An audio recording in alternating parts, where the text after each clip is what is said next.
తెలంగాణపూర్ మాజీ MLA Tatikonda Rajaiah party వీడుతున్నట్లుగా సమాచారం అవుతుంది. దీనిపై స్పందించేందుకు మనతో పాటు తాటికొండ రాజయ్య ఉన్నారు.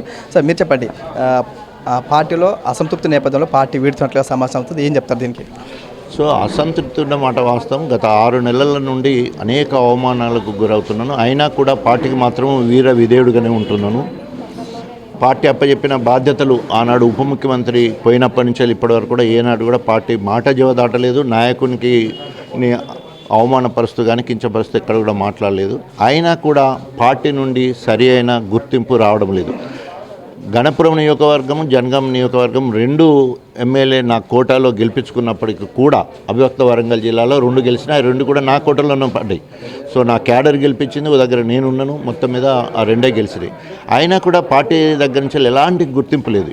ఇప్పటికే అసంతృప్తితో ఉన్న నాకు ఇంకా బాధ కలిగించే విషయం అంటే మూలిగే నక్క మీద తాటి పండబడ్డంత పని అవుతున్నది. ఇప్పుడు పోనీ ప్రజలలో తిరుగుదామని గ్రామాలకు వెళ్ళినప్పుడు కార్యకర్తలందరూ కూడా నిలదీసే పరిస్థితి. నువ్వు చెప్తే గెలిపించినావు, వాళ్ళు అందుబాటులో ఉండట్లేదు, అప్రజాస్వామిక మాట్లాడుతాను, ప్రభుత్వాలను కూలగొడతామంటా ఉన్నారు. ఆ పద్ధతి అంటే ఒక మాటలో చెప్పాలంటే పార్టీ ఏదైతే మాట్లాడుతుందో పార్టీ విధి విధానాలు కూడా నాకు నచ్చడం లేదు. అంటే 6 నెలల్లో సీఎం కేసీఆర్ అవుతాడంటే ఎట్లా అవుతాడు? 39 మంది పెట్టుకుని అంటే ఏదో అప్రజాస్వామిక కార్యక్రమం చేద్దాము అన్నదండి. సో అదే డయాస్ మీద కూర్చున్నప్పుడు అది మనకు సహించడం లేదు. కానీ ఆ పార్టీలో ఉన్నప్పుడు కూర్చోవాల్సి వస్తున్నది. కాబట్టి ఎన్ని రోజులు అట్లా కూర్చుంటాము?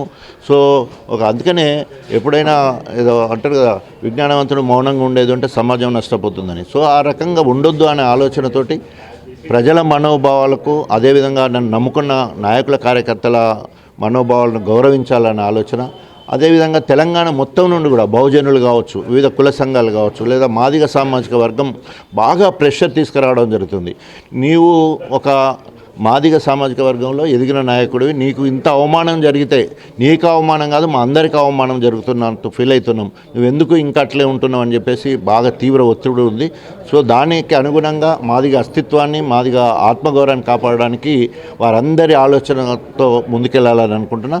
త్వరలోనే 2-3 రోజులనే ఒక చక్కటి అందరితో మరి అభిప్రాయ సేకరణ తీసుకున్న తర్వాత ఒక నిర్ణయం తీసుకోవడం జరుగుతుంది. పొంగులేటి శ్రీనివాస్తో భేటీ అయ్యారు. ఈ నెల 10న రేవంత్ రెడ్డి సమక్షంలో కాంగ్రెస్ పార్టీలో జాయిన్ అవుతున్నారు, ఇదేం చెప్తారు? అంటే నేను 15 సంవత్సరాలు కాంగ్రెస్ పార్టీలో ఉన్న అందరు నాయకులు నాకు సుపరిచితం. కాంగ్రెస్లో ఉన్న వాళ్ళందరూ కూడా ఇంక్లూడింగ్ రేవంత్ రెడ్డితో సహా అందరూ కూడా నాకు సుపరిచితులే. పరిచయాలు ఫంక్షన్స్లలో మీటింగ్ల దగ్గర అక్కడిక్కడ కలుసుకున్నప్పుడు విజ్ చేసుకోవడం, మాట్లాడుకోవడం, కూర్చోవడం అయినప్పుడు ఫోటో తీసి ఏదో అయిపోయిందని వేసుకోవడం కాదు.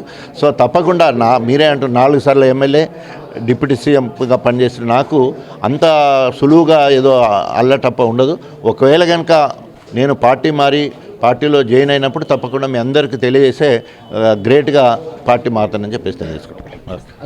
ఏదైతే ఉందో కూడా ఇక్కడ ఉన్నటువంటి స్టేషన్ కమిటీ మాజీ ఎమ్మెల్యే తాటికొండ రాజయ్య కూడా బీఆర్ఎస్ పార్టీలో కూడా అసంతృప్తి నేపథ్యంలో కూడా పార్టీ వీడుతున్నట్లుగా నేపథ్యంలో దీనిపై పూర్తి స్థాయిలో ఒక క్లారిటీ అయితే ఇవ్వలేదు. ఒకవేళ ముందస్తు మాత్రం భవిష్యత్తు కార్యాచరణ మాత్రం ప్రకటిస్తా అని చెప్తున్నటువంటి పరిస్థితి కనిపిస్తుంది. Vote studio.